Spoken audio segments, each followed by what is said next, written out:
उद्या 12 वाजता भाजप कार्यालयात भेटा. दिल्लीचे मुख्यमंत्री अरविंद केजरीवालांचं पंतप्रधान मोदींना आव्हान. आपच्या सर्व नेत्यांना घेऊन भाजप कार्यालयात जाणार केजरीवालांची माहिती.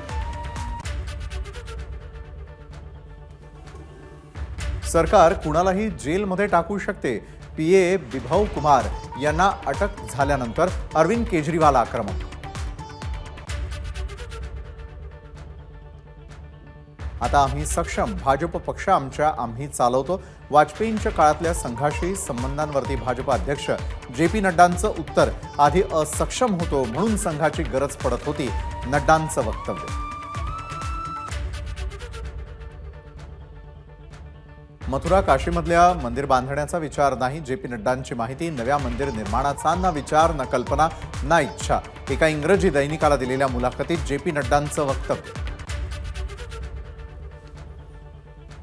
भाजप सत्तेत आली तर ते आता संघावरच बंदी आणतील. जे.पी. नड्डा यांच्या वक्तव्यानंतर उद्धव ठाकरेंचा भाजपवर हल्लाबोल.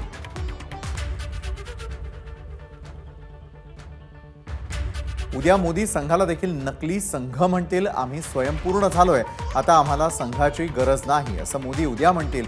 उद्धव ठाकरेंचा पंतप्रधान मोदींवर हल्लाबोल.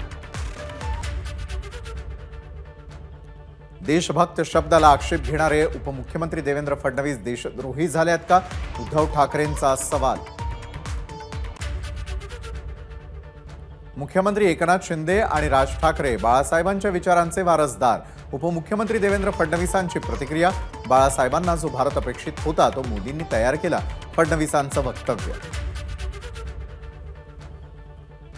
जे.पी. नड्डा असं वक्तव्य कधीही करणार नाहीत. हे कुणीतरी पेरलेलं स्टेटमेंट आहे. जे.पी. नड्डांनी संघाबाबत केलेल्या वक्तव्यावर मंत्री गिरीश महाजनांची प्रतिक्रिया. संघाला संपवायला देखील भाजप मागे पुढे पाहणार नाही. उद्धव ठाकरेंचा घणाघात. तर नकली शिवसेनेच्या टीकेला उत्तर देताना ठाकरेंचा मोदींवर हल्लाबोल. जे.पी. नड्डांच्या वक्तव्याचा वेगळा अर्थ काढू नका. भाजप प्रदेशाध्यक्ष चंद्रशेखर बावनकुळेंची प्रतिक्रिया. संघ परिवार आत्म्यासारखा. आमच्या विजयामध्ये संघ परिवाराचं योगदान. बावनकुळेंची माहिती. भारतीय जनता पक्षाला आता आरएसएस नकोय. जे.पी. नड्डांच्या वक्तव्यानंतर प्रकाश आंबेडकरांची प्रतिक्रिया. वंचितला त्यांच्या क्षमतेनुसार जागा दिल्या गेलेल्या होत्या, मात्र त्यांनी त्या न स्वीकारता मत फोडण्याचा पर्याय निवडला. तुषार गांधी यांची वंचितचे अध्यक्ष प्रकाश आंबेडकरांवर टीका. सत्ता आल्यास देशामध्ये सरसकट एकच जीएसटी. इंडिया आघाडीच्या पत्रकार परिषदेमध्ये खरगेंची घोषणा. प्रचारामध्ये मोदी जनतेला भडकवतायत. खरगेंचा आरोप. सरकारी यंत्रणांचा केंद्र सरकारकडून गैरवापर. काँग्रेस अध्यक्ष मल्लिकार्जुन खरगेंचा केंद्र सरकारवर हल्लाबोल. सरकारकडून लोकशाहीच्या केवळ बाता, प्रत्यक्षात लोकशाही विरोधी सरकारची भूमिका. खरगेंची टीका. पंतप्रधान नरेंद्र मोदींकडून प्रचारादरम्यान जनतेला भडकवण्याचं काम. काँग्रेस अध्यक्ष मल्लिकार्जुन खरगेंची मोदींवर टीका. एनडीएकडून विश्वासघाताचं राजकारण. खरगेंचा एनडीएवर निशाण. मोदी सरकारच्या तुलनेमध्ये दुप्पट मोफत धान्य इंडिया आघाडी सरकार देणार.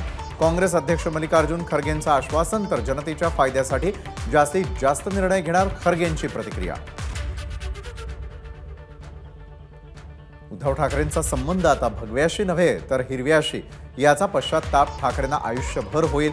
आमदार गोपीचंद पडळकरांची उद्धव ठाकरेंवर सडकून टीका. मिहीर कोटेचा यांच्या कार्यालयावरती मुस्ताक खान या माफियाच्या 50 लोकांनी हल्ला केला. भाजप नेते किरीट सोमय्या यांचा आरोप. उद्धव ठाकरे हे माफिया गँग नेते. सोमय्यांची टीका.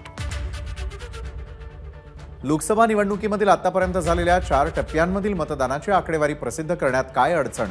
सर्वोच्च न्यायालयाचा निवडणूक आयोगाला सवाल. या प्रकरणी निवडणूक आयोगाला 1 आठवड्यामध्ये उत्तर देण्याचे आदेश. पैसे वाटतात त्या ठिकाणी फडणवीस पोहोचतात. जिथे दरोड्याचा माल तिथे फडणवीस. मुलुंडमधील राड्यानंतर फडणवीस घटनास्थळी पोहोचले. त्यावरून संजय राऊतांचा फडणवीसांवर निशाणा. बीडमध्ये आणि विशेषतः परळीमध्ये अधिकाऱ्यांना धमकावून बोगस मतदान आणि मतदान केंद्र ताब्यात घेण्यासारखे प्रकार झाले. निवडणूक आयोग या प्रकरणांची निष्पक्ष चौकशी करणार का? रोहित पवारांचा सवाल. मतदान झाल्यावर रोहित पवारांनी आरोप केले, त्यांचं बोलणं म्हणजे आत्मविश्वास कमी झाल्याचं लक्षण. त्यांनी निवडणूक आयोगाकडे तक्रार करावी. रोहित पवारांच्या आरोपांना पंकजा मुंडेंचं प्रत्युत्तर. महायुतीचे पालघर लोकसभेचे उमेदवार हेमंत सावरा यांच्या प्रचारासाठी नालासोपारा इथे सभा. उत्तर प्रदेशचे मुख्यमंत्री योगी आदित्यनाथांची सभेला उपस्थिती, तर भाजप प्रदेशाध्यक्ष चंद्रशेखर बावनकुळेंनीही लावली हजेरी. उत्तर प्रदेशात गेल्या 7 वर्षात एकही दंगल झाली नाही. बुलडोझर चालवून एका दिवसात माफिया संपवून टाकलं. नालासोपारा इथल्या सभेत योगी आदित्यनाथांचं वक्तव्य, तर काँग्रेस इतर विरोधी पक्षांवरही साधला निशाणा. ठाण्यामध्ये महायुतीचा मेळावा. उपमुख्यमंत्री देवेंद्र फडणवीसांची उपस्थिती. नरेश म्हस्के, रवींद्र फाटक, अविनाश जाधव, आनंद परांजपेंसह इतर नेते मंडळींचीही सभेला हजेरी. लोकसभा निवडणुकीचा अंतिम टप्प्याचा प्रचार आज संपला. संपूर्ण प्रचारादरम्यान शरद पवार पक्षाचे नेते जयंत पाटलांनी घेतल्या 100 सभा. गेले 2 महिने निवडणुकीसाठी केलेला प्रचार एन्जॉय केला. अनेक जाती धर्माचे लोक आपल्या समर्थनार्थ उतरले. कल्याण डोंबिवली लोकसभेचे महायुतीचे उमेदवार श्रीकांत शिंदेंचं वक्तव्य. शांतिगिरी महाराजांनी काहीही वक्तव्य केलं तरी त्यातून गैरसमज करून घेऊ नये. भाजप आमच्या सोबतच आहे. नाशिक मतदारसंघातील महायुतीचे उमेदवार हेमंत गोडसेंचं वक्तव्य.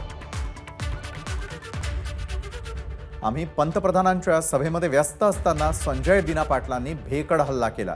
पहिल्या दिवसापासून संजय पाटील घाबरले, त्यामुळे ते वारंवार गुंडागर्दी करून आमचं मनोबल तोडण्याचे प्रयत्न करतायत. मिहीर कोटेचा यांची संजय दिना पाटलांवरती टीका.